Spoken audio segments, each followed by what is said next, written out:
Welcome to This Explainer. We've got an absolute thriller to unpack today.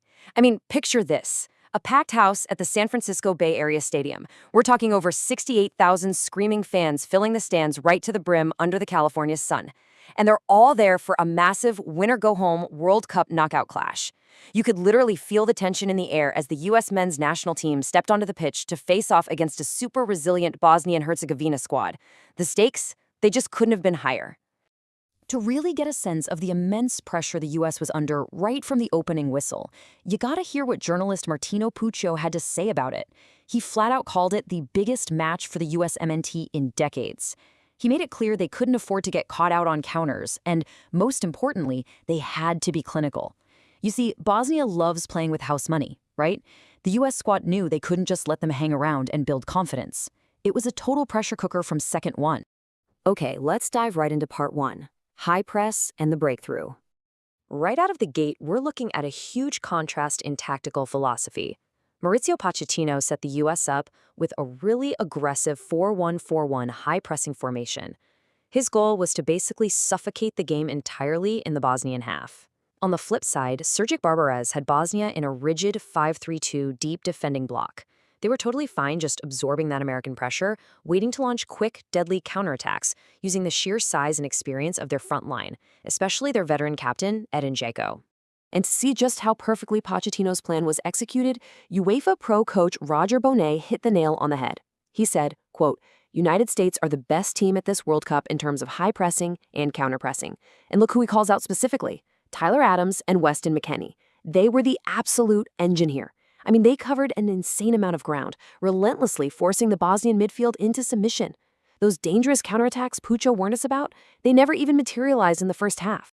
But all of that tactical dominance basically set the stage for some absolute narrative whiplash for U.S. striker Folarin Balogun. We're talking a literal hero-to-zero character arc squeezed into just over 30 minutes of game time. It starts with a disallowed goal in the 31st minute, jumps to a massive go-ahead goal right before halftime, and then takes a nosedive into a disastrous VAR check and a red card in the second half. Let's break down this crazy sequence, starting with the high point. After banging on the door all half, the tension finally snapped right at the 45-minute mark. Malik Tillman, who was just pulling strings all game, threads a pass. It takes a lucky deflection off not one, but two Bosnian players and falls perfectly into the path of Balogun. Finding himself completely one-on-one with the Bosnian keeper, Nikola Vazilic, Balogun was exactly as clinical as he needed to be. He buries a left-footed strike to put the U.S. up 1-0 heading into the break. The stadium absolutely erupted. Which brings us to our next section, Balogun, hero to zero.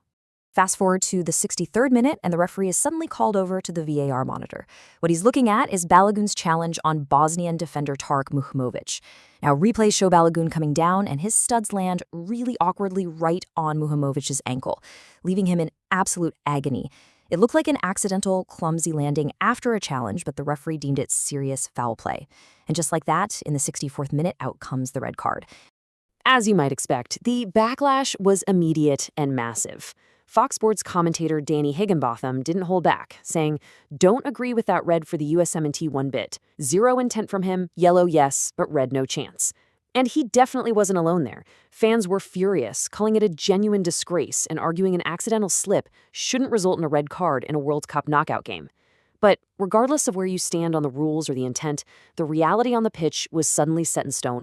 Because of that card, the U.S. is now forced to survive the final 30 minutes of a knockout match down a man. Pochettino's squad had to completely scrap that high-pressing identity we talked about and drop into a deep defensive shell. Meanwhile, Bosnian coach Srđan Barbarez smelled blood in the water. He immediately starts throwing on attacking substitutes, desperate to use that man advantage, find an equalizer, and keep their own historic World Cup run alive. But here's where things get wild. Part 3, Tillman's masterpiece seals it. Sometimes data actually tells a dramatic story all on its own. Despite having a man advantage for over half an hour and holding 52% of the overall possession, the Bosnian attack was completely neutralized. Just look at the expected goals, or XG. The USA, even while playing with 10 men, generated an XG of 0.92. Bosnia and Herzegovina, a measly 0.25. The American defense just built an absolute wall. When you drill down into the numbers, it's even crazier. The USA managed 24 touches inside the opposition box, compared to just 7 for Bosnia. So the US wasn't just surviving. They were actively denying Bosnia any high-quality chances in the danger area. Both teams had a similar number of shots on target, but the quality heavily favored the Americans. And we have to give a massive shout out to Tim Ream and Chris Richards. They anchored that defense flawlessly, cutting out crosses and blocking shooting lanes with unbelievable discipline. And all that defensive grit completely set the stage for the climax in the 82nd minute. The U.S. earns a free kick just outside the box. Malik Tillman, who wound up being the player of the match, steps up. With the weight of an entire nation on his shoulders, he bends this spectacular curling free kick right over the tall Bosnian wall. Keeper Nikola Vasilja actually gets a touch to it, but the power and placement were just too perfect. It hits the back of the net, putting the 10-man U.S. squad up 2-0 and officially sealing the game. All right, let's look at what this all means. Section 4. By the numbers. A historic win. I really want you to let this number sink in for a second. 1930. This victory over Bosnia and Herzegovina means the United States has won consecutive World Cup matches for the first time since 1930. That is nearly a century, guys.